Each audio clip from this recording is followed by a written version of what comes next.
Buen día, somos Adrián Meraz y Jesús Manuel Ceseñas. Vamos a estar platicando un poco sobre la historia del arte occidental, lo que es el motivo de este curso que vamos a iniciar el día de hoy. Entonces, bueno, traemos aquí algunas cuestiones a discutir. Quisiera comenzar discutiendo un poco, Jesús, sobre la justificación de este diplomado. ¿Por qué hablar de arte occidental? Bueno, yo creo que es casi siempre necesario hablar sobre arte, ¿no? Si entendemos la historia del arte como una cosa que está en continuo desarrollo, ¿no? En continuo movimiento. Yo creo que no se puede tener la idea de que la historia del arte concluye o se cierra en determinado periodo, ¿no? Si hablamos, por ejemplo, del barroco, del arte primitivo, de cualquiera de las etapas del arte contemporáneo, yo creo que siempre se puede revisitar, se puede ahondar un poco, incluso para cuestionar algunos supuestos, ¿no? Algunas ideas que aparentemente están fijas y que no tienen más a dónde moverse, a dónde evolucionar. Yo creo que es casi una necesidad perenne, ¿no? Estar revisando siempre el arte y estar checando las obras, ¿no? Sí, este punto es muy importante, el de cuestionar ciertos supuestos que parecen como inamovibles, ¿no? Claro. En particular, planeamos o tenemos la intención de, mediante este curso, desacralizar algunas ideas, ¿no? Sí. Como lo que es la práctica del arte, o lo que es simplemente la aproximación, la contemplación, claro, que parece ser que se ha convertido en un asunto de especialistas, ¿no? Un asunto un tanto espinoso, aproximarse ya a la obra de arte, en particular lo que es el arte contemporáneo. Sí. Parece ser que genera un gran debate sobre lo que se debe y no se debe crear en este sentido artístico, ¿verdad? Sí, claro. Y sabes también la figura del artista, ¿no? O sea, la obra, el proceso de historia, cómo va evolucionando los estilos y por qué, pero también yo creo que la figura del artista, ¿no? Como tú dices, cuestionar un poco y dudar de la imagen que pudiéramos tener de la manera más inmediata, ¿no? Por ejemplo, si revisamos cómo era la formación de un artista en la época barroca en España, por ejemplo, era prácticamente los jóvenes, que eran alrededor de 14 años cuando empezaban la formación. Si tú revisas los contratos que hacían con los maestros, era prácticamente el contrato para un artista, para un pintor, no tenía nada diferente, por ejemplo, para el de un costurero, el de cualquier oficio, ¿no? Entonces, tener este tipo de datos nos ayuda justamente, como dijiste, a cuestionar la figura del arte, de los autores del arte, y a eso que tú dices, ¿no? Esa especie de alejamiento que se está dando en cierta medida del arte, ¿no? Donde pareciera que es todo una historia un poco novelada de cómo se va desarrollando el arte, ¿no? Donde pareciera que los profanos no tienen entrada y que se tiene uno que ceñir a ciertos códigos para hablar de arte. Sí, la historia, tal como se nos ha contado, parece estar centrada en sujetos excepcionales, claro, o privilegiados, ¿no? Como poseedores de un don particular. Sí. Entonces creo que en ese sentido un primer propósito de este diplomado es aproximarnos a una dimensión más humana de los, claro, creadores, de los contextos sociales y culturales, que también es algo que se revisa poco realmente. Así es. Parece ser que la historia se concentra en hacer un inventario de estilos y de formas basados exclusivamente en las obras, y dejamos de lado las circunstancias, ¿verdad?, que había alrededor y que condicionaron estas obras. Claro, sí, como que se escinde, ¿no? Como pareciera que el arte y el entorno social, incluso político, no tuviera nada que ver, ¿no? Como si el artista se abandonara del mundo, se alejara totalmente y se dedicara únicamente a una creación, pues sí, escindida del entorno, ¿no? Sí. Que tal vez en algunos casos pueda ser, ¿no? Ya ves que comentábamos de Gauguin, como en un momento decide irse de Francia y decide trabajar meramente en el arte, ¿no? Pero eso que tú dices creo que es importante porque justamente ayuda a desacralizar la idea del arte, ¿no? A desacralizar la idea del talento o a cuestionarla al menos, ¿no? No negar totalmente la idea que se tiene del talento, pero sí revisarla un poco, ¿no? Ver cómo detrás de nombres tan importantes que se van como tejiendo a través de la historia del arte había toda una playa de autores y pintores que si lo revisamos a veces no tenían mucho de diferencia de personajes, por ejemplo, como Rembrandt o Velázquez, ¿no? Vemos que hay un desarrollo en los demás pintores, incluso en los aprendices de estas figuras importantes, un estilo que prácticamente era idéntico al que usaban ellos, ¿no? Entonces como que eso ayuda un poco a ver, cuestionar un poco esa idea de personas excepcionales como artistas. Sí, creo que es importante, perdón, y necesario señalar esta multitud de factores que Claro. confluyen finalmente en la obra, ¿no? Nos ayuda precisamente a desmitificar su génesis o su creación como un producto, como comentamos, privilegiado o espontáneo. Creo que el conocer un poco estos factores que estaban alrededor pueden ayudarnos a identificar Claro. prácticas propias que quizás sin darnos cuenta pueden tener un elemento artístico, ¿verdad? Claro. Sí, sí, sí. Y bueno, también aquí es quisiera señalar esta parte que nos dice, esta pregunta también un poco como complicada, Sí. en la que parte casi toda historia del arte, que es ¿qué es el arte, no? Ujú. ¿Qué es el arte? Creo que es una pregunta que pese a que se ha intentado desde pues los tiempos en que inicia propiamente la estética como Sí, disciplina, claro, se ha claro. intentado dar una respuesta, no Sí. ha alcanzado tal, ¿verdad? Sí, sí, es como que la pregunta eterna, ¿no? Como otras tantas preguntas que puede haber en cuestiones de humanidades, ¿no? Pero tal vez justamente esto de qué es el arte, es ese impulso o ese deseo de saber qué es el arte puede ir en contra de ciertas cosas, ¿no? O sea, pareciera que sería políticamente correcto o artísticamente correcto decir qué es el arte, ¿no? Como definirlo en 2 o 3 palabras o en un concepto muy específico, ¿no? Como ese deseo de designar todo y concentrarlo todo en un sistema donde todo tiene sentido. Sin embargo, como dije, esto podría ir tal vez en contra del propio arte, ¿no?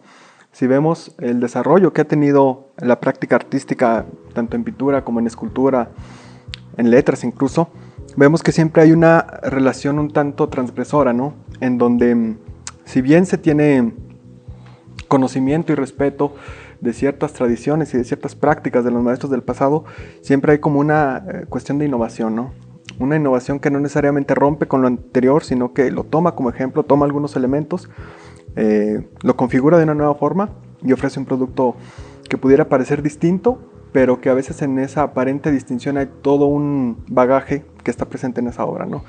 Entonces, definir qué es el arte yo creo que es un poco complejo, como dice Spinoza Proa, ¿no? En su libro, El saber Sí. de las musas. Dice, si alguien nos dijera que es el humano, tal vez no sería tan conveniente, ¿no? Porque eso supondría que quienes no se alineen o quienes no contengan esas características que se supone que tiene un humano, sería alguien escindido, ¿no? Alguien negado.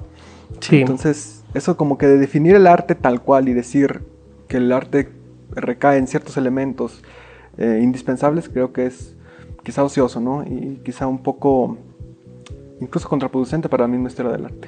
Sí, peligroso en este sentido excluyente que dices, Claro. ¿no? Poseer una etiqueta nos compromete finalmente a cumplir con los requisitos que establece esa etiqueta. Ajá. Y pareciera ser que lo que no cumple con esos requisitos no es considerado arte, y precisamente la historia nos ha dado cuenta de que no es así. Claro.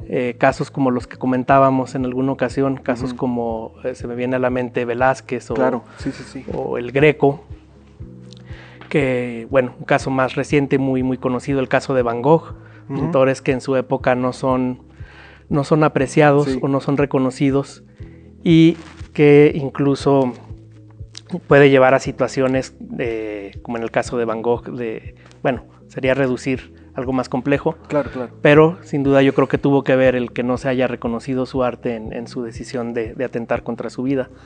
Sí, claro. Fíjate que es bien interesante eso que dices, porque a veces cuando se defiende la idea del arte, se defienden, como ya dijimos desde un principio, ciertos maestros, ¿no? Ciertas figuras puntuales en donde parece que se puede reducir un periodo, ¿no? Por ejemplo, si decimos barroco, podemos decir Rembrandt, Velázquez y tal vez un poco de la obra última de Caravaggio, ¿no? Pero es muy importante eso que tú dices. En su tiempo, estos pintores o estos artistas no fueron reconocidos. O sea, pareciera que si definimos arte tenemos ya todo un sistema para encontrar lo que es arte y lo que no. Pero justamente las obras de estos pilares de la historia del arte en su tiempo fueron cuestionadas e incluso denostadas, ¿no? Por ejemplo, Caravaggio, que ahora se toma como uno de los referentes del arte pictórico clásico, en su momento causó verdaderos dolores de cabeza, ¿no? Las prácticas que tenía, la forma en que tenía de representar, por ejemplo, a la Virgen, por decir, ¿no? No eran muy bien aceptadas en su momento. Sí. Entonces, o por ejemplo, como tú dices, Van Gogh y todo este tipo de artistas, ¿no? Que aparentemente ahora son consolidados, pero que en un primer momento prácticamente fueron todo lo contrario, ¿no? O fueron olvidados o no fueron muy bien atendidos por un público más amplio, ¿no? Entonces, es bien interesante eso, ¿no? De cómo definir el arte a veces nos puede jugar en contra de lo que pretendemos, porque parecía que definir el arte es definir una práctica que tiene una historia perfecta y bien establecida, pero si vemos, incluso puede haber casos de anacronismo, ¿no? Donde lo que pareciera que es del siglo XVII, no sé, o el siglo XVI, a veces vemos las obras y vemos que no se corresponde con esa idea de linealidad del arte, ¿no? De las prácticas. Sí, efectivamente. Una de las intenciones del curso del diplomado es señalar esta supuesta linealidad o esta supuesta continuidad que tiende hacia el progreso. El revisar, el volver la vista hacia obras de otros periodos, creo que o esperemos que sea la oportunidad para descubrir precisamente otras figuras que no han sido consideradas dentro de estos grandes nombres, ¿no? de la historia. Por otro lado, creo que nos enfrentamos frente a este problema de la pregunta, digamos, ontológica, ¿por qué es el arte? Y creo que la manera o lo que se planeó para el desarrollo de este diplomado apunta más bien a hacer un giro en esa cuestión. Digamos que no vamos a apostar por responder a esa pregunta, sino que vamos a apoyarnos en esta noción de historia del arte, y vamos a tomar lo que ha sido considerado dentro de esta historia como motivo para una reflexión, una reflexión que tampoco está, digamos, ceñida únicamente a los patrones de la estética. Vamos a incluir dentro del diplomado reflexiones que rozan la filosofía, que rozan la historia, que rozan la práctica artística. Tú, por ejemplo, eres pintor, otro de los compañeros que va a exponer también. Y bueno, creo que la intención aquí de esta aproximación sería mostrarnos que finalmente el arte o la pintura no fue concebida únicamente para ser vista, ¿verdad? Queremos explorar o queremos explotar esta otra posibilidad o estas otras posibilidades que nos pueden dar para la reflexión, ¿verdad? Sí, sobre esto que dices de que el arte no necesariamente está hecho para ser visto, o que pudiera pensarse también en un primer momento que si el arte no entra en un contacto con un público no es arte, no. Es muy común una idea de que si las personas no escuchan tu música o no ven tus pinturas, como que no se puede crear arte más que para que sea contemplado, ¿no? Pero si nos vamos a los primeros rastros del arte, vemos que el arte no nace por sí mismo, o sea, no es un arte por el arte, ¿no? Sino que nace muy ligado al rito, ¿no? Así es. O sea, no nace en esa idea que pudiéramos creer. Volvemos a lo mismo, ¿no? En esas ideas que aparentemente son indisociables, pero que si nos vamos a los primeros apariciones del arte, era un arte totalmente, un uso totalmente distinto, ¿no? Incluso todas las pinturas que se encuentran en las cuevas, ¿no? De Lascaux, de Altamira, que están ubicadas en un lugar de un acceso totalmente complicado, ¿no? Entonces eso nos lleva no a negar esa parte de la dinámica de mostrar el arte, que por otra parte no tendría nada de dañino, pero sí dejar como la perspectiva abierta, ¿no? De que no es la única función del arte, o no sería como el único fin de decir voy a hacer una obra y la voy a exponer o la voy a presentar ante un público y hasta ese momento el arte está validado, ¿no? Sino que puede ser, incluso en el mismo proceso de la creación de la obra se puede cumplir tal vez la meta del artista, ¿no? O sea, la meta puede ser un ejercicio estético o incluso personal, Sí. que no necesariamente vaya hacia ese lado de la publicación, ¿no? Y otra cosa que tú dijiste de que me gusta eso de que lo que vayamos a ofrecer igual no busca negar completamente lo demás, ¿no? Sino como que busca dejar un espacio abierto, ¿no? Un espacio no cerrado, sino un espacio para la reflexión, ¿no? Como hay un autor que dice que es bueno no estar sodogmatizado, ¿no? O sea, como no casarse y no ver necesariamente una negación de una cosa a otra, ¿no? Sino como permitir un poco más la reflexión y la duda, ¿no? Sí, yo creo que de lo que se trata finalmente es de poner en juego ideas distintas, Claro. puntos de vista distintas. Hay que decirlo, aquí confluyen en el diplomado visiones y valoraciones distintas, Claro. personales, individuales, que no por eso creo que están en pugna unas con otras, Claro. sino que más bien Sí. se complementan. Ajá. Y sí creo que merece la pena señalar este punto que mencionas, la revisión de los usos que se ha dado Claro. al arte, a la práctica artística, al ejercicio de la pintura específicamente, pues revisarlos nos permite esta aproximación personal que comentas, el darnos cuenta que existen otras ideas en torno a lo que puede ser arte, Claro. que no necesariamente tienen que cumplir con este requisito, por ejemplo, de realizarse para ser expuesto o para ser valorado o apreciado por alguien más. Esta idea en particular creo que nos ha apartado o aparta en buena medida a las personas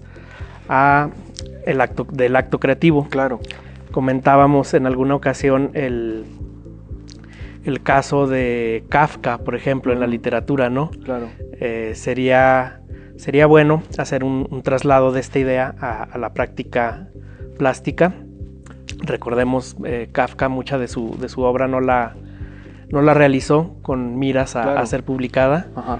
Incluso pidió que fuera destruida, ¿no? Al final Sí. de su vida, cosa que Deja ahí afortunadamente la instrucción, no ¿verdad? dejó la instrucción, no se cumplió afortunadamente, pero para mí es muy significativo esto, ¿no? Claro. O sea, nos habla de cómo precisamente existen todavía o permanecen vivas ciertas formas, ciertos usos que podemos dar a la práctica artística que no necesariamente nos comprometen con este ideal de artista Claro. occidental, ¿verdad? Sí, yo creo que podríamos hablar en ese sentido también de Goya, ¿no? Si bien Goya tuvo una carrera multifacética, por ejemplo las pinturas negras, ¿no? Que es lo único que, la última que se conoce de su obra, pues la hizo ahí en la Quinta del Sordo, en las paredes, y quedó ahí, ¿no?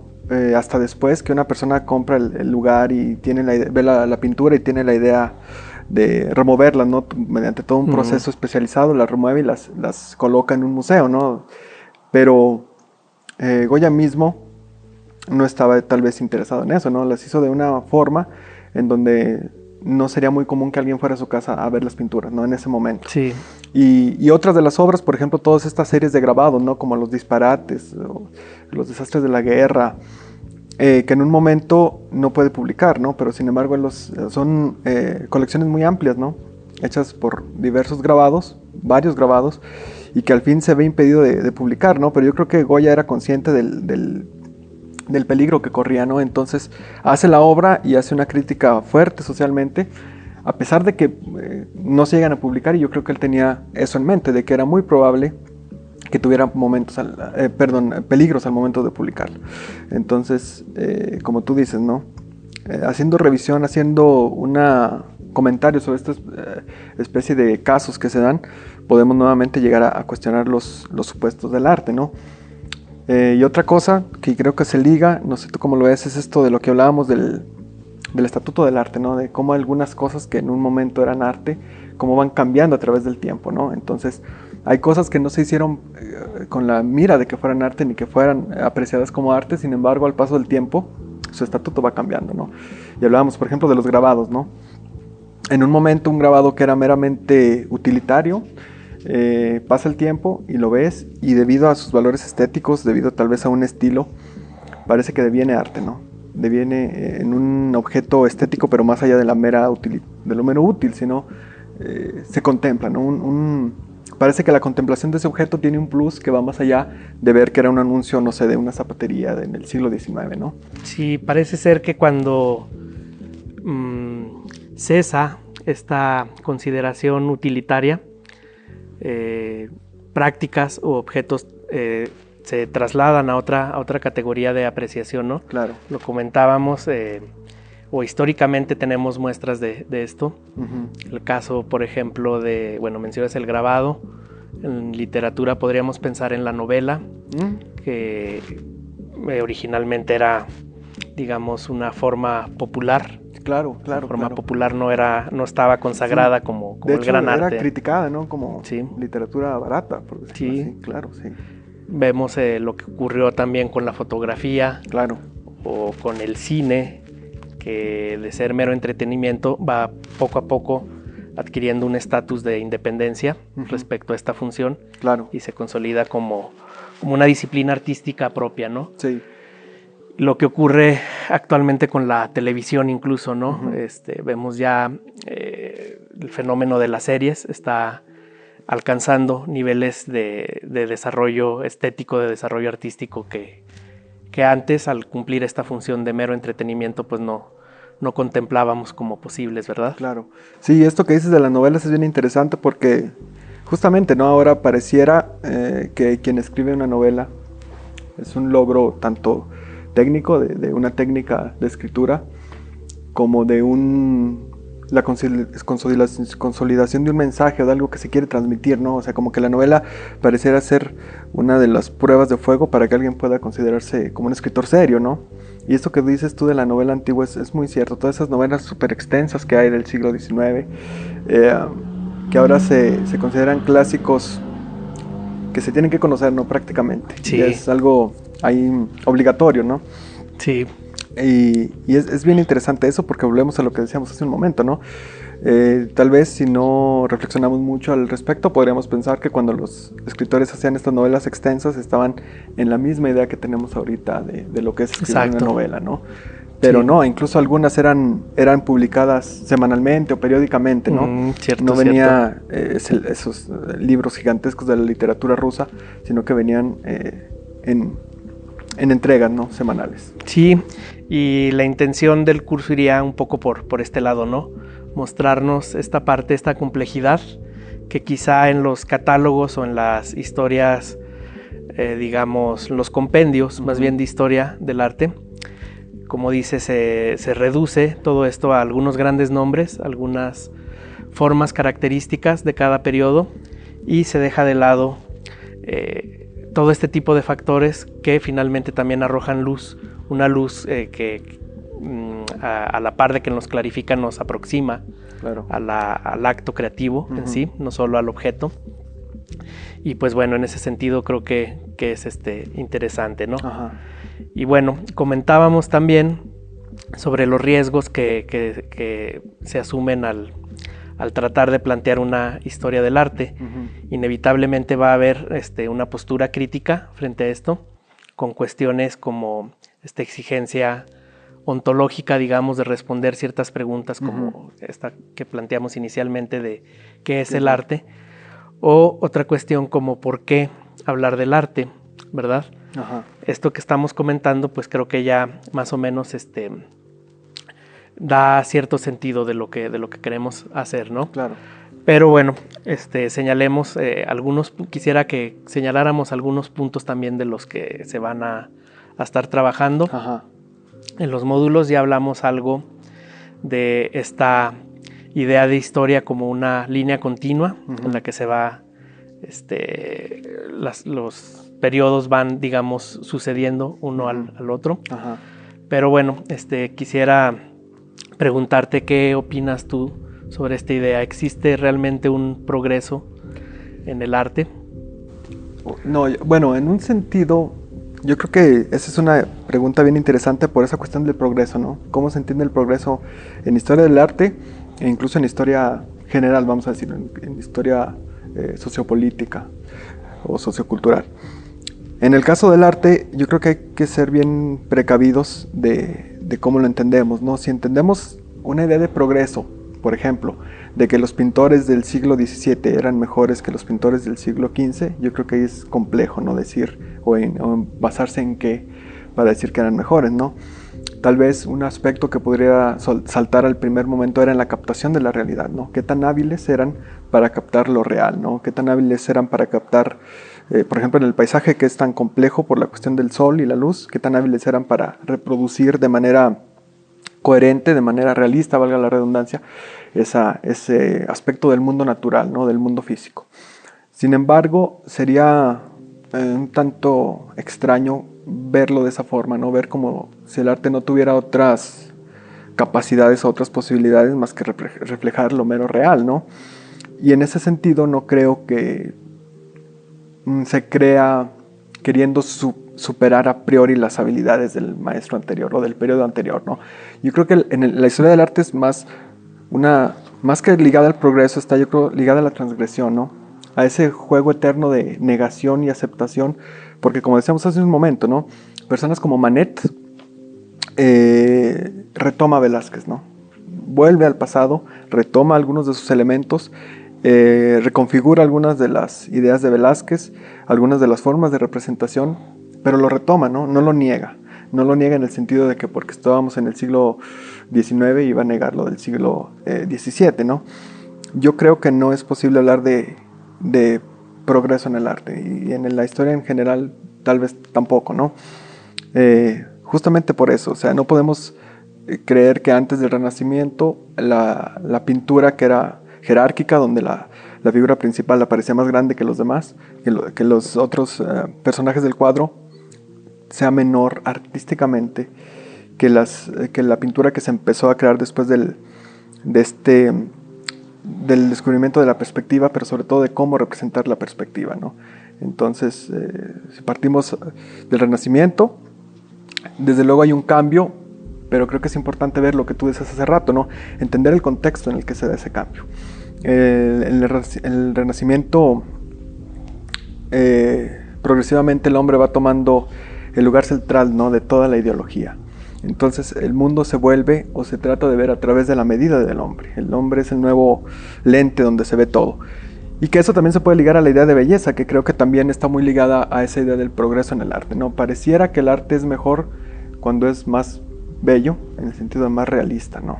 Por ejemplo, es un salto temporal, pero por ejemplo, los nazis, ¿no? Cuando organizan esta exposición para ridiculizar a Picasso y a todo este tipo de arte degenerado, arte degenerado, ¿no? Y la otra exposición que montan para reivindicar el arte que ellos creen correcto es un arte realista, bucólico incluso. Frío, exacto. Entonces, volviendo a lo del Renacimiento, nace también, como decíamos, la perspectiva, toda esta forma de representar el mundo desde una perspectiva correcta, pero también una concepción de belleza que quizá, como te digo, pueda relacionarse mucho con el progreso, ¿no? Pero hay que recordar que la belleza del Renacimiento se relaciona con las causas de ese momento, ¿no? Hay todo un razonamiento filosófico, ¿no? Por ejemplo, de Marsilio Ficino, que empieza a decir que la belleza necesariamente estaba ligada con el bien, ¿no? Con lo que era bueno. Entonces es mucho más complejo. La belleza por la belleza no es tal, sino que siempre va ligada a una idea filosófica, ¿no? Una teoría que la respalda. No sé tú cómo ves eso del progreso en el arte, o qué opinas. Sí, bueno, creo que es una idea que se acepta como a priori, efectivamente, que hay una especie de desarrollo de una etapa primitiva o infantil, claro. Parece ser, o se ha considerado, o ciertas historias del arte lo presentan así, que ha ido avanzando, ha ido desarrollándose hasta alcanzar esta perfección, digamos, que generalmente coincide con lo que se denominan periodos clásicos, ¿no? Sí. Que no es otra cosa que el establecimiento de un canon, ¿verdad? Un canon que, como comentas, cada periodo determina en base a otras consideraciones, ¿no? En el Renacimiento, por ejemplo, o en la Grecia del siglo IV, que son, digamos, estos dos grandes momentos o dos grandes periodos clásicos, observamos que lo que ocurre es hay una apoteosis de la representación fundada precisamente en las capacidades racionales del cálculo, claro, de la proporción, ¿verdad? De la matemática. La matemática, exactamente. Entonces parece ser que se han entrelazado estas dos ideas de progreso en el arte y humanismo, ¿verdad? Claro. Parece ser que a mayor grado de humanidad o de humanismo se le ha atribuido a este mayor grado una perfección o una realización, digamos, más compleja, Claro. más cercana a la fidelidad de la obra de arte, ¿no? Sí, claro. Pero, pues sí, efectivamente, revisando la historia vemos que no ocurre como tal. Hay periodos que, posteriores a estos grandes momentos de clasicismo, de humanismo, hay periodos que opacan estos valores, sobreponen otro tipo de mirada, otro tipo de valoración, claro, y de práctica, ¿no? Claro, como el romanticismo, ¿no? Como el romanticismo. Que sigue del clasicismo, del neoclasicismo. Del neoclasicismo. ¿No? Donde cómo van negando estas ideas, justo como tú dices, de la razón, ¿no? De la... ¿Qué será? Del campo que la razón pretendía cubrir, ¿no? Todo lo real. Logos. Ajá, sí. Todo lo que existe es razonable, todo es discernible al momento, ¿no? Y de una manera como si fuera algo positivista, ¿no? Algo básicamente meramente racional. Y llega el romanticismo y cuestiona eso, ¿no?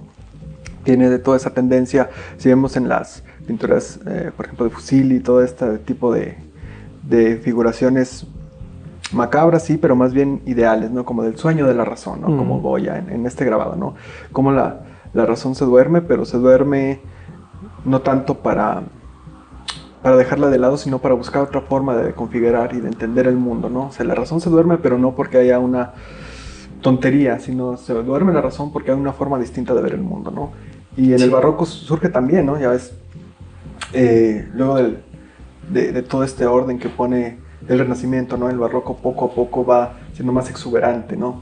Con las representaciones, por ejemplo, de Rubens, ¿no? Esa pintura de carne que casi pareciera que se pudiera tocar, ¿no? De Velázquez también.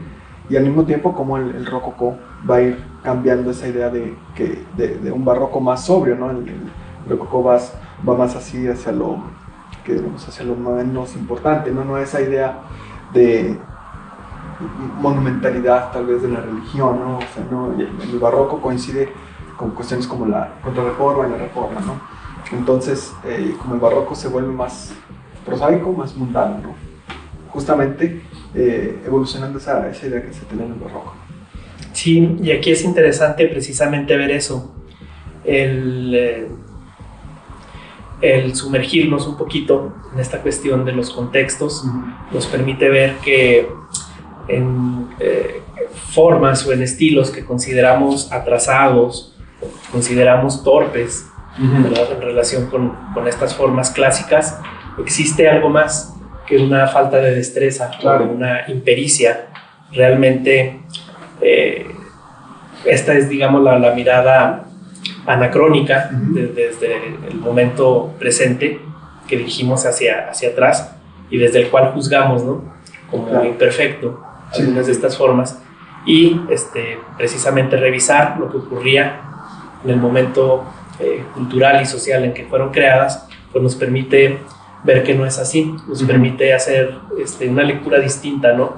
Claro. En el caso, por ejemplo, de lo que vamos a trabajar primero, del arte primitivo, ver cuáles fueron realmente o qué posibles motivos están ahí, más allá de esta supuesta simpleza, ¿verdad? O torpeza. Claro. Sí. A mí me llama la atención algo que leí alguna vez, a ver si ahorita recuerdo el autor, que hablaba justamente de la pintura primitiva, ¿no? De la pintura rupestre, en donde en un primer momento quizás las figuras, por ejemplo, de los búfalos se ven simples, ¿no? Como tú dices.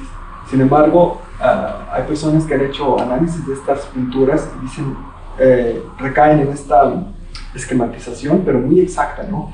Cómo tomaban aspectos muy puntuales de, por ejemplo, de los toros, ¿no? Del ser humano. Entonces, había tal vez cierta ingenuidad que pudiera parecer así, pero también hay como un asomo de estilo, no en el sentido de que ellos buscaran un estilo, sino que estaban tras representar cosas bien específicas, ¿no? Y bien exactas de lo que querían hacer.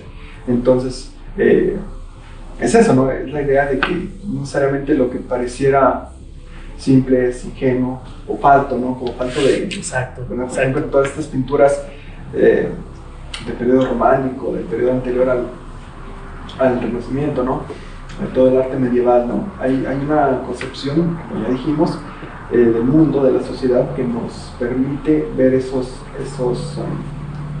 etapas de la historia, no como partos de una perfección a la que se llegó después, ¿no? Sino plenamente consecuentes del momento en el que se vivía, ¿no? Exacto. Decía Leopoldo Sea, las verdades son históricas y cada momento tiene su verdad y cada momento tiene su forma de ver las cosas, ¿no? Que negaría esto que tú dices del progreso, ¿no?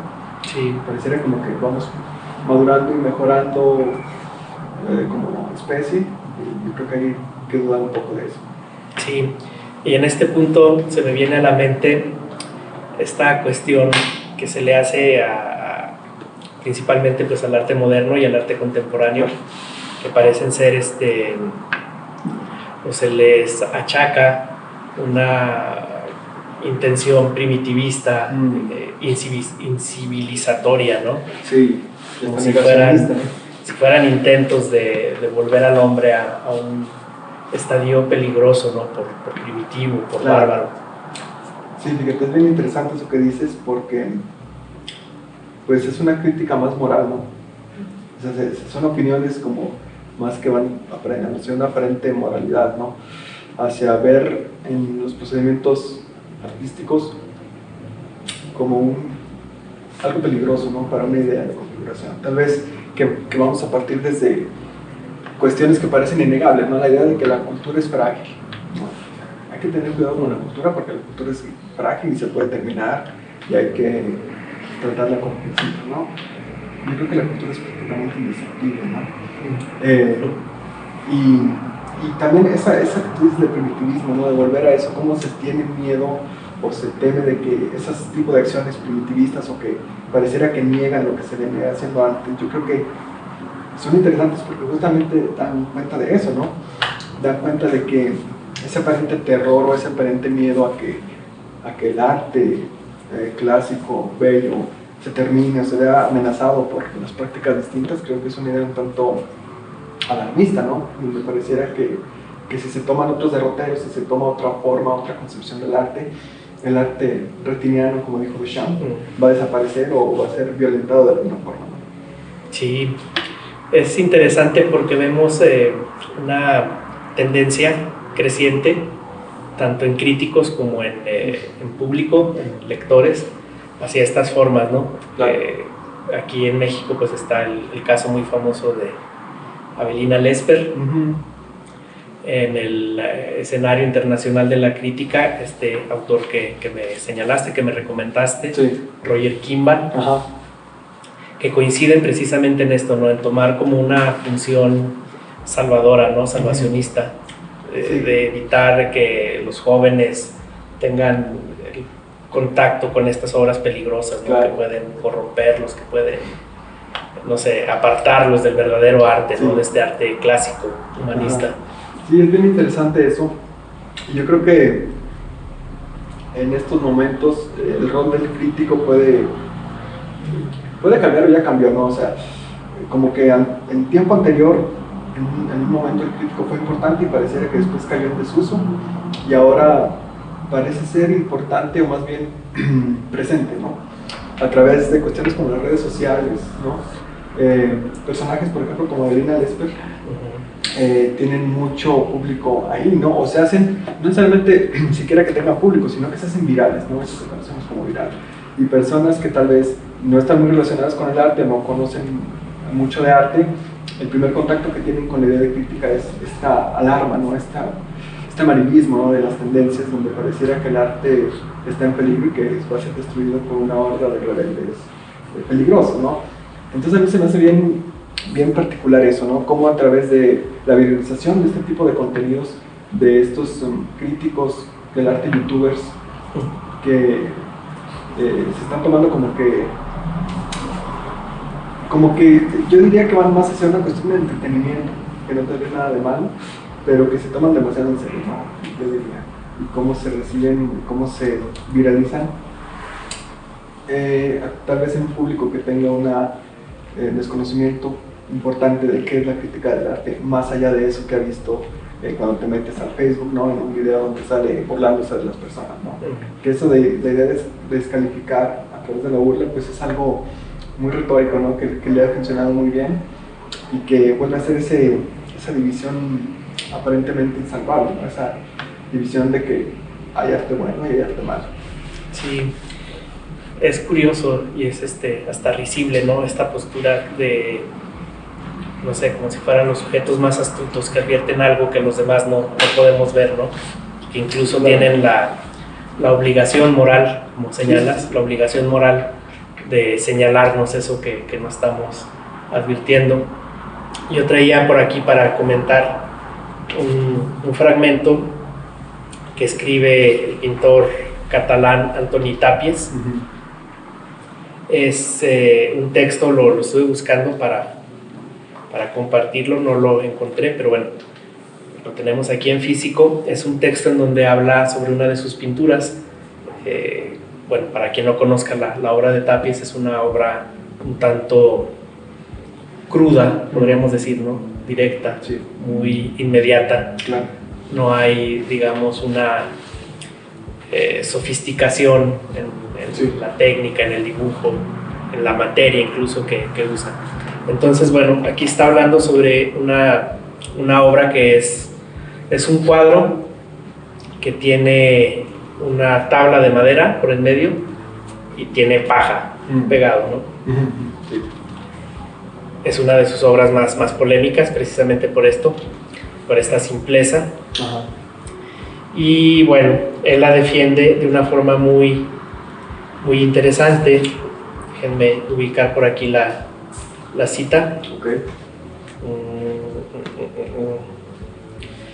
Porque se dirige precisamente a este tipo de críticos, ¿no? Claro. A este espectador positivista, dice él. Sí, y fíjate que con estos ejemplos de críticos que hemos visto, pareciera que, o sea, la imagen que se da es que la crítica puede ser únicamente negativa, ¿no? O que denosta, o sea, extremista, ¿no? Que puede ir hacia la crítica más feroz o hacia una actitud violenta, ¿no? Contra la obra que dentro del canon de ese crítico no sirve, no entra en la definición de arte. Y en el otro extremo sería glorificar, ¿no? Excesivamente. Yo creo que eso es bien interesante, ¿no? Cómo este tipo de críticos son extremistas. Glorifican de manera desmedida y desestiman también de manera desmedida, ¿no? Entonces se crea la idea de que la crítica de arte es burlarse o ridiculizar las prácticas que desde el punto de vista del crítico, ¿sabes? Entonces se crea esta idea de que son necesariamente contrarios y que el crítico o el buen crítico es aquel que de la manera en que justifica su opinión es siendo demasiado histriónico, tal vez, ¿no? Demasiado afectado, ¿no? En la forma en que expresa. Sí. Entonces el crítico, en lugar de ser un mediador entre el arte y el público, un mediador en el sentido de que provee las herramientas a un público para que entre en contacto con el arte, pareciera como un traficante, ¿no? Alguien que decide qué es lo que, aquel a lo que le concede el buen visto y aquel lo que no. Sí, y precisamente en esta polarización lo que predomina es una simplificación, una reducción, ¿verdad? Como dices, en el caso de cuando se denosta el arte contemporáneo principalmente, su principal recurso es la caricatura, ¿no? Claro. Vemos, no hay realmente una reflexión más allá de cierta burla, Claro. de este comentario de que eso cualquiera lo puede hacer, que eso no es arte. Y por el otro lado vemos el ensalzamiento de obras también que son, o desde una mirada un tanto simple, ¿no? Claro. Desde esta factura únicamente, ¿no? De una bella factura. Claro. Bueno, tengo en mente todavía a esta crítica a Avelina Lesper. Ajá. Vemos lo que para ella sí es arte y generalmente es algo muy chato, ¿no? Claro. Muy acartonado, un arte ya pues muy conocido sobre todo, ¿no? Sí, y que se reduce la crítica a cuestiones meramente formales, ¿no? Exacto. Si es pintura, es bueno, que obviamente también hace algunas críticas a pintores, pero va mucho en el sentido este de que tú hablas, ¿no? De los elementos que contiene el arte, como decíamos, ¿no? Como un tipo de práctica de inducción, ¿no? De ejemplos particulares, partir hacia generalizaciones, ¿no? Sí. Entonces, y sabes otra cosa que de esto que hablas tú de que se reduce también, o el espectador pareciera que se le dicta cómo se debe de apreciar el arte, entonces se reduce a una mera contemplación estética muy inmediata, ¿no? Donde el arte se ve, no sé, 5 minutos, 1 minuto, ya no hay una idea o no hay una forma de ver el arte que te pueda detonar una reflexión ulterior, ¿no? Se reduce y pareciera que todo va dirigido hacia el sentimiento, ¿no? Hacia la primera impresión estética y no necesariamente hacia una más intelectual, ¿no? Cosas como decir esto es bello y esto no. Yo creo que hay que dudar mucho de quienes a través de 3 o 4 indicaciones nos ofrecen la forma de cómo mirar el arte y cómo decir. Si alguien te dice, si tiene estas 4 cosas, dicen que una obra es arte, yo creo que hay que tener cuidado con eso. Sí hay una, ¿cómo podríamos decirlo? Se subestima al espectador en ese sentido, ¿verdad? Se le educa. Sí, se le pretende educar. Sí, se le liman las uñas tanto al arte como al espectador, ¿no? Y se nos dice que si el arte no tiene esos elementos donde sea una reflexión un tanto sentimental de la existencia humana o de la condición humana, pues no vale la pena, ¿no? Que era lo que decía Duchamp. Es un arte meramente retiniano, ¿no? Hecho para los ojos. Hecho para los ojos, sí. Que pareciera que no tiene otra razón de ser que la contemplación. Yo siempre lo he dicho, sentimentaloide, ¿no? Una contemplación un tanto básica. Cuando yo creo que el crítico justamente debería de ser un mediador, en el sentido de proveer ciertas herramientas que permitan al público estar en contacto con la obra, pero no que llegue al punto de decir, esta es la obra, esto es lo que quiere decir el artista de una manera tan cerrada, ¿no? Sí. Pareciera que nos dan ya digerido lo que la obra dice y se hace todo muy expedito, ¿no? Como que todo se puede hacer rápido y la obra se puede contemplar rápidamente. Sí, aquí dos cuestiones que me vienen a la mente. Primero, señalar la importancia precisamente de esto que mencionas, esta tendencia hacia el consumo inmediato, ¿no? que vemos que es cada vez más creciente, la exigencia, como platicábamos en alguna otra ocasión, la exigencia para el artista de mostrar su obra en estos medios digitales ahora, ¿no? Claro. Pareciera ser que si no se publica, si no se publicita, no existe o no tiene valor, sí. O es un arte menor incluso, claro. ¿Verdad? Si no va en esta tendencia también de progreso tecnológico, claro. Podemos pensar. Claro, sí, que si no se alinea a eso, pues es un error, ¿no? Sí. No te alineas a lo que se supone, a los foros que necesariamente tienen que canalizar el arte hacia el público, pareciera que se está en un error. Y esto que tú dices de simplificar, yo creo que es bien interesante porque, por ejemplo, en el caso de Avelina Lesper, a mí me llama la atención una cosa que cuando yo platico con personas que están de acuerdo con Avelina Lesper, con toda esta idea que ella propone de lo que es arte y lo que no, y este tipo de cosas,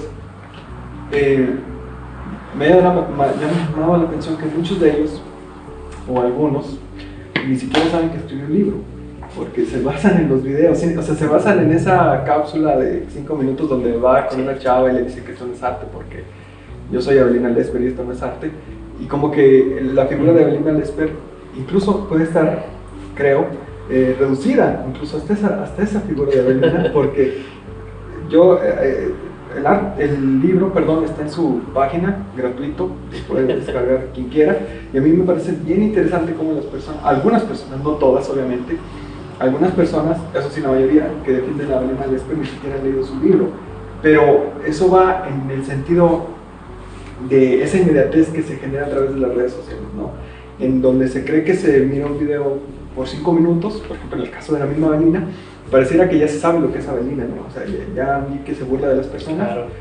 Y sí, lo hace, pero también tiene un libro donde ella expone de manera más o menos adecuada toda esta consideración que ella tiene del arte, ¿no? Sus ideas y sus teorías a partir de las cuales hace sus críticas, ¿no?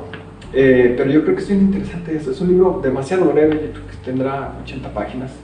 Se lee también de una forma súper rápida. Pero a mí me llama la atención que las personas que defienden mucho a Avelina ni siquiera, o sea, no lo leen, no todas, aclaro, o ni siquiera saben que tiene un libro. Son menos las que llegan a ese punto. Parece ser que cae en esa misma trampa de caricaturizarlo. Ella misma se convierte en una caricatura. Sí. Y bueno, en este mismo sentido, pensaba en el derecho de ver del espectador, ¿no? Que precisamente parece ser que es cooptado por los críticos, por los historiadores, por los expertos en arte, y que se arrogan este derecho de decirle qué es lo que tiene que ver y cómo lo tiene que ver. Claro. Y bueno, aquí creo que encontré la cita que quería comentarles. Okay. Les recuerdo frente a esta obra de una tabla pegada y paja, dice Tapies elabora toda una serie de reflexiones, rayan en lo filosófico, en lo poético, pero bueno, dice: bien, naturalmente que todo esto es relativo, y siempre habrá, por supuesto, quien diga cómo fantasea este hombre, si aquí no hay más que un puñado de crin pegado a una tela blanca que tiene una vulgar madera en medio. Y dice Tapies: tendremos que darle la razón, nos ha visto el truco. Todo el espectáculo de hecho no es nada, a menos que queramos o sepamos ver más de lo que hay. Pero no por esto se siente frustrado el artista, ni el prestidigitador fracasado, ni el mago ridiculizado. ¿Por qué?, nos preguntamos. ¿Ha de ser este espectador positivista el que precisamente vea claro? ¿Qué derechos tiene para no dejar imaginar libremente a los demás? Porque en realidad hay otros, empezando por el propio autor, que ante los rizos voluptuosos de la paja partida en dos, sigue viendo cosas, y elevándose más y más con su fantasía. Y dicen que sí, señor, que el mundo todo está entreverado como la crin, que también significa penachos de nobleza o estropajo de mujer de la limpieza, y que también está todo dividido en dos, la luz y la sombra, la tierra y el cielo, lo positivo y lo negativo, etc. Bueno, vemos eso finalmente, ¿no? Claro. Frente a una posición, digamos, académica, ilustrada, para ver el arte, parece ser que se resiste esta otra mirada a ver siempre algo más, ¿no? Claro. Siempre buscar un sentido, un significado, una asociación distinta a la que podría enmarcarse dentro de los límites de, ya sea de la historia del arte o de la estética, ¿no? Claro, y como que va también en este significado definitivo, ¿no? Como de decir, este es el significado y no hay otro más, ¿no? Este es lo que significa, y este es el planteamiento que puede responder el deseo de dar un significado a la obra, y no puede haber otro, o no puede haber uno que contravenga ciertos postulados, ¿no? En este libro de Adorno, que la teoría estética dice, ha llegado un punto, estamos en un punto evidente donde el arte ya no es nada evidente, ¿no? Donde se va en contra de esa idea de que todo pueda ser plenamente significable o circunscribirse a una mera definición, ¿no? Es eso muy, como dice Tapies, ¿no? Hay gente que verá meramente eso, no solamente paja pegada o lo que sea las formas de representar una obra en las líneas del arte contemporáneo, ¿no? Y hay gente que solo verá de una manera formal, física, práctica, no lo que está ahí nada más, y dirá, pues eso no es arte o con eso no se hace arte. Si no hay ciertas cuestiones o ciertos elementos involucrados, no puede ser arte, pero hay otro punto de vista donde al menos se puede dudar, ¿no? Se puede dar esa posición, esa apertura. Ándale, una apertura y una posición como de vacilación, ¿no? Siempre de estar ahí como dudando y no necesariamente asignar todo de manera definitiva, ¿no? Sí, porque pienso que se corre el riesgo aquí, como comentábamos en alguna ocasión, de hacer del objeto artístico algo vacío, ¿verdad? De convertirlo en un producto, digamos, ceñido o pertinente únicamente a cierto momento, y que fuera de él su potencia o su poder es mermado, ¿verdad? Efectivamente. Sí, es que es un tanto complejo, me parece que se repiten ciertas cosas, pero también va muy ligado a esa idea de lo que ya habíamos hablado, de la belleza, ¿no? De lo que es la belleza, o de lo que debe ser la belleza, ¿no? Las cosas. Sí, es muy bella la imagen que utiliza Spinoza Proa, la imagen de Eurídice, claro. ¿verdad? Claro. Pareciera ser que el arte repite el gesto de Eurídice al ser rescatada por Orfeo, claro, del infierno, ¿no? Sí. Perdón, el gesto de Orfeo. El arte parece voltear siempre, cuando parece ser que está a punto de cristalizarse, de formalizarse o de instituirse, nos da la vuelta y nos muestra que no es eso únicamente, ¿verdad? Claro. Que no... Pensemos, por ejemplo, en estos intentos que se hicieron durante el siglo XX, el arte socialista, ¿no? Claro, el arte funcionalista. Termina este discurso que lo valida, y la obra, en el mejor de los casos, no todas las obras, pero ciertas obras parecen mantener todavía una chispa, una potencia estética, ¿no? Que rebasa, claro, esa intención original con la que fueron hechas, ¿no? Se logra, digamos, sobreponer. Es como que se libera, ¿no? Se libera, exactamente, se libera de esta condición a la que se le quiso someter, ¿no? Sí. Sí. Yo creo que es casi una norma, bueno, no quizá una norma, sino un elemento que siempre está presente, ¿no? Que el arte es aparente, ¿no? O sea, siempre es una apariencia, ¿no? Porque siempre es lo que es, pero puede ser algo más, casi siempre, ¿no? Siempre sí, bueno. es pintura, pero puede ser algo más, ¿no? Incluso un retrato, incluso un paisaje, no sé, o un retrato plenamente identificable, ¿no? Por ejemplo, tenemos el Papa de Inocencio X de Velázquez, y luego tenemos esta nueva versión que es el Bacon, ¿no? Entonces vemos que ese cuadro no es nada más el retrato o la efigie de un papa, es un motivo de donde Bacon pues retoma cosas y vemos que lo explota, ¿no? Ese mensaje potencial del arte. Sí, es interesante aquí pensar en digamos, el valor temporal que puede poseer una obra, porque comentábamos también, existe siempre el riesgo de convertirse en algo, en un objeto bajo los términos de Benjamin es historicista, ¿no? Claro. La idea del historicismo como pasado que no tiene nada que ver ya con el presente, ¿no? Creo que en la historia del arte vemos eso, vemos este movimiento pendular, como señalas, sí, no únicamente que apunta en esta línea hacia adelante, sino que nos permite en determinado momento recuperar cosas que parecen que ya habían sido rebasadas o superadas, ¿no?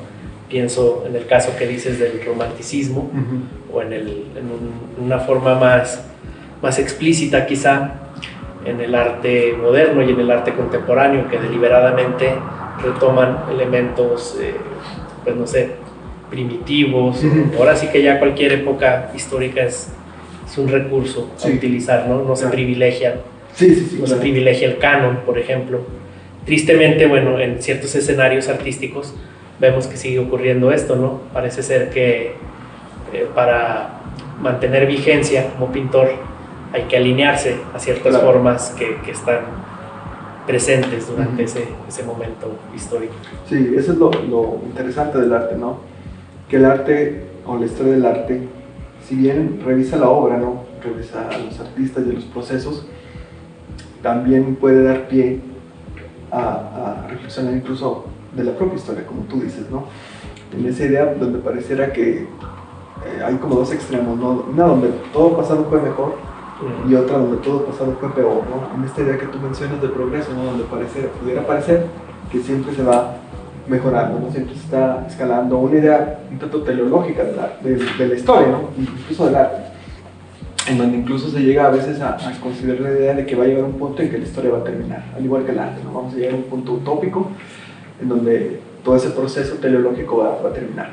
Y sí, justamente el arte da pie a eso, ¿no? Ese revisar el pasado, pero también pues desactualizándolo, ¿no? Cuestionándolo, utilizándolo, y no necesariamente construyendo casi una epopeya, ¿no?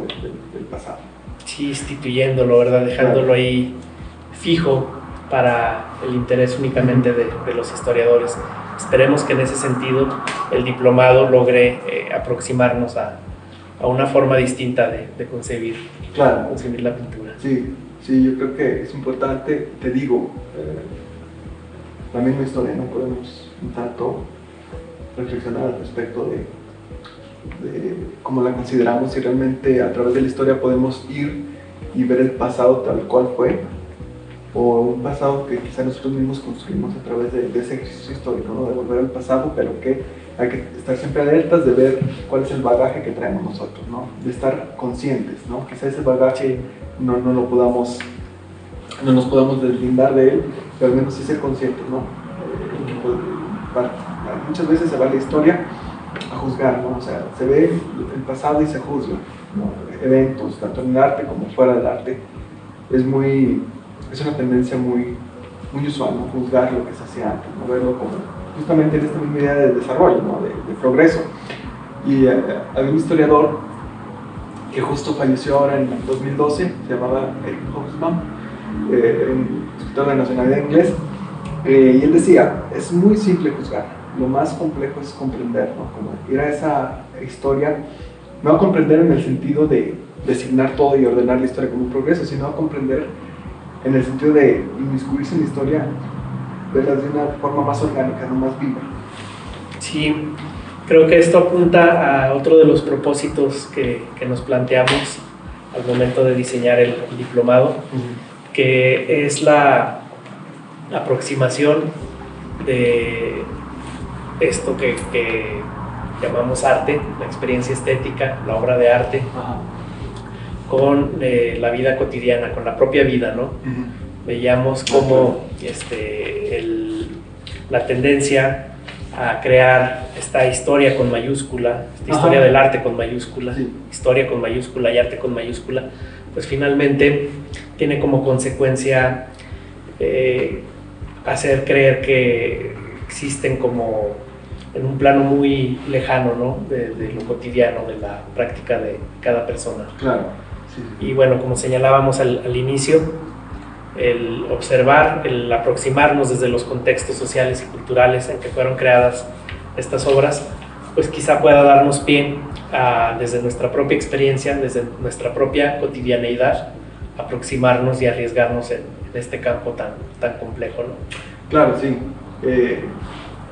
Sí, como tú dices, en la historia generalmente se crea, o se tiene al menos esa idea, ¿no? Muy próxima de que la historia ordena el pasado de una manera perfectamente perfectible, que en cierto grado lo hace, ¿no? Pero a través de la misma historia también podemos cuestionar justamente esa idea, ¿no? Esa idea de que el pasado se puede retratar o describir de una manera absoluta y total, ¿no? Y definitiva. Y eso sería muy ligado a esta idea de la historia de los grandes personajes o de los grandes momentos, ¿no? Donde pareciera que todo es, como te dije hace un momento, una epopeya, ¿no? Incluso dramático, novelizado, ¿no? Se nos presenta esa historia del arte de esa manera. Entonces yo creo que justamente a través de la propia historia, y de la historia del arte en este caso, podemos justamente cuestionar esa idea, ¿no? Esa idea de alejamiento, como dices tú, ¿no? Esa idea de esos pintores escindidos de una cotidianidad básica, ¿no? Entonces, hay una obra de Honoré de Balzac que se llama La obra maestra desconocida, donde justamente relata cómo un pintor pasa un tiempo con una obra y la quiere perfeccionar tanto que nunca la termina, ¿no? Y está dándole y no permita que nadie la ve no permite que nadie la vea, no permite que nadie acceda a su estudio, hasta el punto en que eso se vuelve vano, ¿no? No quiero contar cómo termina este pequeño relato, pero el punto es ese, ¿no? O sea, se cree esa idea este pintor, este personaje de la novela, pocas veces sale de su casa, está en su estudio, y quizá en algunos momentos no se puede negar que hubo pintores que se obsesionaron de cierta manera con su práctica, ¿no? Pero yo no quisiera decir que así estuvieran encerrados del estudio o así estuvieran pasando horas ahí trabajando. Eso no quiere decir que estuvieran lejos de esa realidad, de esa cotidianidad que los empapaba de manera completa, ¿no? Sí, pienso en el riesgo de precisamente que supone el canon, ¿no? Porque parece ser que esa jaula en la que, o esa jaula que puede llegar a encerrar al artista, Ajá, es este canon, ¿sí? Al colocarlo como centro y como objeto privilegiado, objeto único incluso, claro, del interés de la creación, ¿no? ajá, Pienso, por ejemplo, volviendo en este caso de Van Gogh, lo que enriquece su pintura fue que supo conectar con algo más, con una parte muy humana que no estaba determinada únicamente por lo que debería de ser la pintura, ¿no? claro. No sé, podemos preguntarnos actualmente por los contemporáneos académicos de Van Gogh. Yo creo que no recordamos ningún nombre, ¿verdad? Claro. De estas personas que se centraron exclusivamente en seguir al pie de la letra, Sí, lo que se supone debe de ser, sí, o lo que se dicta que debe de ser el arte. Y pues vemos que Van Gogh, al apostar por su propia singularidad, al tomar el arte desde una interpretación muy personal, porque vemos también esto, no está excluida la tradición. En claro, Van Gogh, no, él sí. hizo intentos de reproducir obras de Rembrandt, Claro. ¿verdad? Me parece. Sí, Y en toda su temática vemos esta influencia del género, por ejemplo, de la naturaleza muerta o del paisaje, ¿verdad? Del retrato. Son géneros propios de la tradición, claro. no los rechaza, pero incorpora esta parte individual, singular, ¿no? Sí, claro. Como esta cuestión de ruptura, ¿no? Pero volvemos a una ruptura de transgresión, no una ruptura total, Así, sí. sino esa transgresión que llega a los límites, tal vez los estira un poco, pero siempre vuelve, ¿no? Siempre está en ese constante movimiento, nunca es algo estático, ¿no? Yo creo que también vemos eso con Goya, ¿no? Ya lo habíamos mencionado, y yo creo que Goya tiene también eso, ¿no? Goya en un primer momento hace estas escenas de costumbres, ¿no? Para tapices, ¿no? Pinta estos modelos en cartón para que sean replicados en la fábrica de tapices, ¿no? Y es meramente, pues, arte decorativo. Pero luego vemos cómo Goya empieza a hacer eso que tú dices, ¿no? A poner algo de su singularidad, de algo personal, ¿no? Y empieza a representar cuestiones incluso de crítica social, o sea, partiendo de lo que él veía, de lo que él entendía, de lo que él pensaba, él lo pone en los cuadros, ¿no? Es casi también, yo creo que tiene que ver en Van Gogh, se relaciona con Van Gogh en esa componente íntimo, ¿no? De cómo lo trasladan, Claro. cómo lo trasladan al arte, en un punto, sobre todo en el caso de Goya, donde los artistas, si bien estaban empezando a liberarse un poco, ¿no? A ser un poco más autónomos, aún estaban muy ligados a la cuestión de la institución o de la corte, ¿no? Entonces, Van Gogh en todas estas pinturas, o en algunas de sus pinturas donde retrata cuestiones más personales, hay muchos, ya ves que platicábamos de estos dibujos sobre la locura, ¿no? Esos dibujos que quedan ahí, bocetos, incluso algunas pinturas como el Corral de Locos y todo este tipo de cosas, donde vemos que Goya tenía estos familiares internados, algunos familiares internados en los hospitales, y que él mismo pasó algunos momentos donde estuvo un tanto convaleciente, ¿no? En ese aspecto. Entonces vemos cómo esas cuestiones personales las van mandando al arte y nace justamente eso que tú dices, ¿no? Una obra personal en donde quizá en la época de Goya, vamos a decir que pudiera haber sido denostada por los contenidos, despreciada, ¿no? Y que se sale totalmente de esa línea que tenía Goya, donde retrataba la nobleza, los reyes, miembros de la iglesia, ¿no? Que pareciera que retrata esa belleza intrínseca, en esos ambientes, pero que también a través de su obra más personal muestra todo ese aspecto de misterio, ¿no? De lengura, de lo nocturno y de la noche. Sí, en ese sentido sería, bueno, una intención del diplomado tendería hacia esa integración, ¿no? del conocimiento de la tradición. Ajá. Y una lectura individual, Claro. que desde el principio quisimos señalar como importante, ¿no? Ajá. Queremos que las personas a partir de este diplomado se aproximen, conozcan, pero sobre todo no abandonen esta visión individual, generen un juicio propio, ¿verdad? Sí. No, no transmitirles únicamente una opinión calcada. Sí, eso, exactamente. ¿verdad? Yo creo que eso es bien Una definición de arte. Todo claro, esto. y porque es algo muy cómodo, ¿no? Es muy fácil decir, esto es arte, esto no. Y salva justamente eso que tú dices, ¿no? Salva o más bien condena a las personas a no hacer una reflexión personal, ¿no?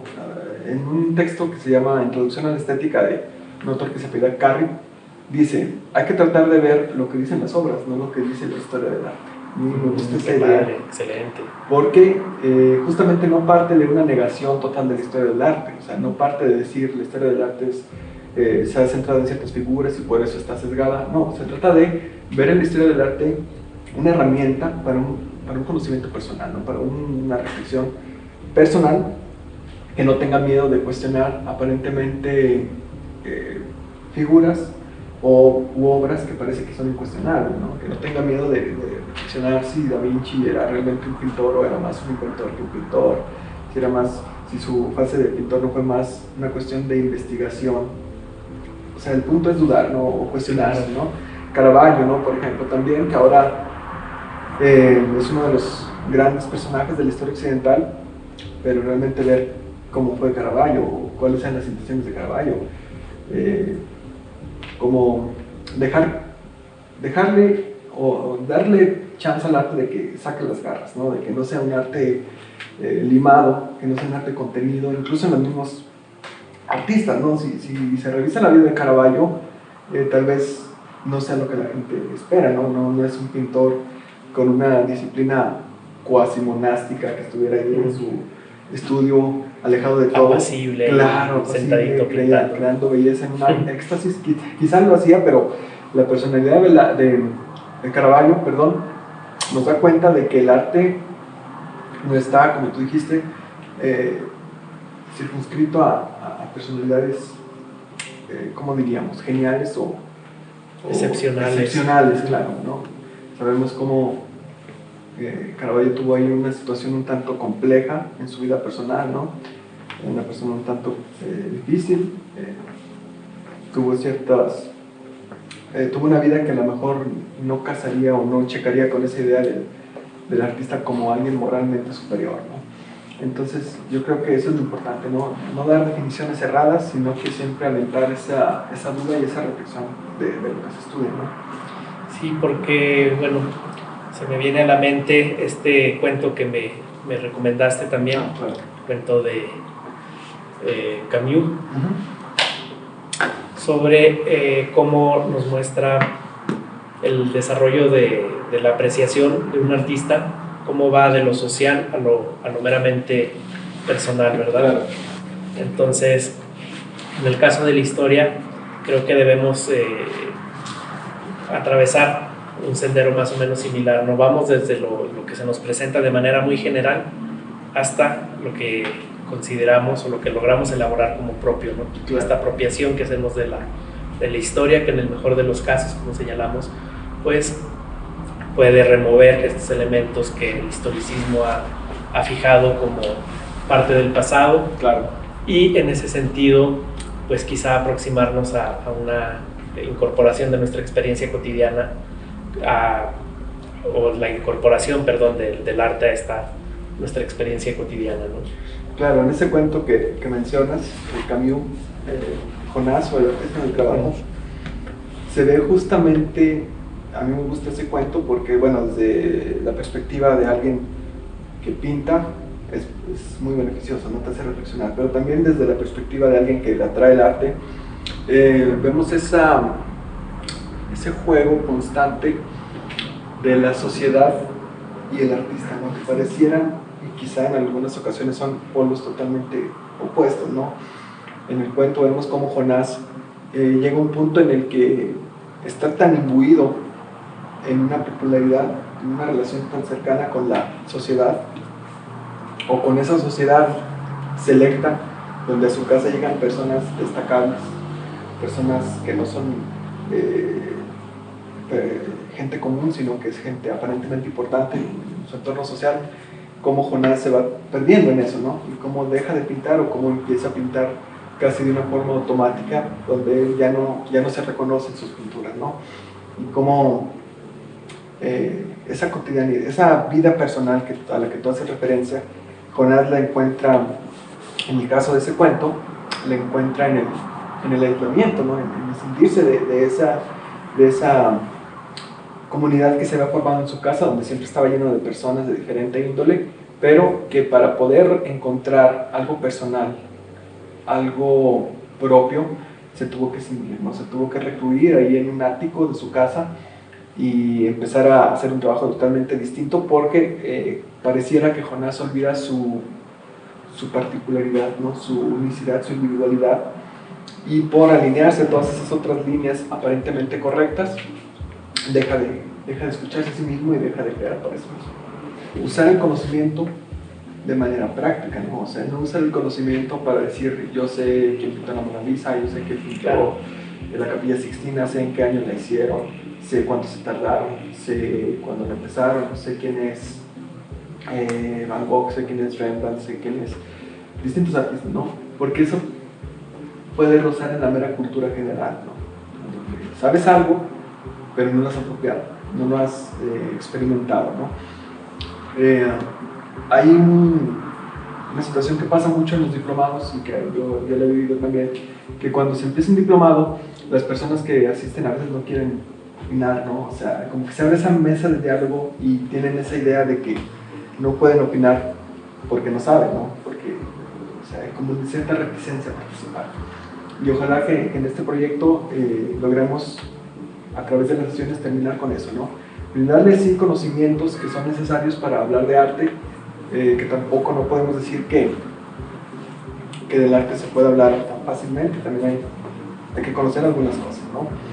No es tan fácil como tener una fórmula mágica para saber qué es arte y qué no, tener un punto de vista distinto, ¿no? Claro. Y no tener miedo a ser ridiculizado por pensar de una forma distinta o por dudar, ¿no? Evitar ese tipo de conocimiento de es obvio que esto es una obra de arte, o si no sabes quién pintó la Capilla Sixtina, es que no sabes nada de arte, sino no tener miedo a pensar de una manera distinta y a cuestionar todo aquello que parece incuestionable, ¿no? Sí, creo que la clave aquí sería la apropiación de esa historia, ¿no? Hacer una lectura propia, desacralizada, como decíamos, quitarle estas letras mayúsculas y aproximarnos desde un plano más existencial, ¿no? Desde nuestra propia experiencia, desde nuestra propia práctica, Claro. ver cómo podemos participar de todo esto, ¿verdad? Sí, totalmente. Ojalá que se logre eso, al menos hacer la invitación, ¿no? De ver las cosas, como tú dices, desde una cotidianidad, ¿no? No verlas escindidas de lo... Era como esta idea que comentábamos la otra vez de Dan Graham, que decía que a él le interesaba esa historia cotidiana, ¿no? O esos vestigios de la historia cotidiana, ¿no? No una historia de los grandes, como esta historia que le llaman la historia de bronce, que es la historia de los grandes personajes, por ejemplo, de la política, ¿no? Personajes que todos conocemos o que aparentemente conocemos, pero que en muchas ocasiones son personajes construidos, ¿no? Personajes sanitizados, tratados, ¿no? Y se generan estos grandes nombres en el ámbito político, por ejemplo, y desde luego también en el arte, ¿no? Pero es contra eso, ¿no? Contra esa idea de los grandes personajes, de las grandes obras, sino entender y poner sobre la mesa que muchas veces lo que se nos presenta como la historia es una novelización de la historia. Se nos habla de pintores y a veces se nos está hablando de un personaje construido a través del tiempo, ¿no? Claro. Esa idea de los grandes maestros de la pintura hay que tomarla con mucha reserva, ¿no? Saber que desde luego hay, como tú dijiste, en el caso de Van Gogh, hay personas, tanto en plástica como en la música, que sin duda logran un cambio, ¿no? Un cambio y que aportan algo a la historia del arte, pero que también no es a veces de la manera en que se cree, ¿no? Por ejemplo, Velázquez estuvo ahí trabajando desde los 24 años para el rey, era el pintor oficial del rey, ¿no? Entonces, al final logra ser investido en la Orden de Santiago, por ejemplo, en una cuestión de su vida personal, pero hay que saber que esa investidura, lograr ese grado de nobleza, supuso todo un proceso muy complejo de relaciones sociales, ¿no? Entonces, Velázquez en un punto deja de hacer una producción importante en el sentido de la cantidad, porque ya era aposentador del palacio, ¿no? Se dedicaba más a cuestiones de logística ahí para organizar la corte, ¿no? Incluso asiste a la boda de la nobleza, y se dedica a unas tareas muy prosaicas, como por ejemplo proveer de carbón al palacio, ¿no? A lo que voy con todo esto es que hay que tener eso muy en mente. De los grandes personajes, de los grandes pintores, a veces son grandes personajes que se van construyendo con el tiempo, ¿no? Sí, que también tuvieron una realidad cotidiana como la de todos nosotros. Claro, ¿no? claro. No perder eso de vista, quitarle esta aura de autoridad, ¿no? Claro. Que finalmente acaba siendo como contraria en este sentido de que nos aleja, sí, ¿verdad? De estas figuras. Sí, claro, y se va creando justamente eso, ¿no? Esa reticencia que lo podemos ver incluso en el público general. ¿Cuántas personas quizá no asisten a un concierto de la orquesta, a una exposición de pintura por temor a no saber, ¿no? A creer que es algo meramente para especialistas? Repito, obviamente que para hablar de arte es importante tener un conocimiento, pero un conocimiento un tanto destructor de supuestos, ¿no? Sí, bueno, no sé si queda algún tema por ahí que quieras discutir, Jesús. Yo creo que no. Bueno, tal vez brevemente también hablar, que ya hicimos algo ya hablamos de la historia, ¿no? Como medio de volver al pasado, solamente apuntar que justamente también vamos a tratar esta cuestión de la historia, hasta qué punto realmente nos permite acceder a ese pasado, ¿no? Algo de lo que ya hablábamos hace poco, pero que también creo que es importante mencionarlo, ¿no?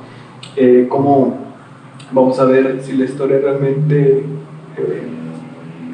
o vamos a discutir acerca del estatuto de ciencia, ¿no? La historia como una ciencia social, y ver si realmente, y ligado con esto que dije hace rato de los personajes, si a través de la historia realmente podemos deconstruir o cuestionar a esos personajes, o si a través de la historia también se pueden crear justamente personajes, ¿no? Entonces, la historia sí como un conocimiento del pasado, pero que también vamos a estar ahí revisando, ¿no? No verla como algo, al igual que el arte, no verla como algo distante o sin vida, ¿no?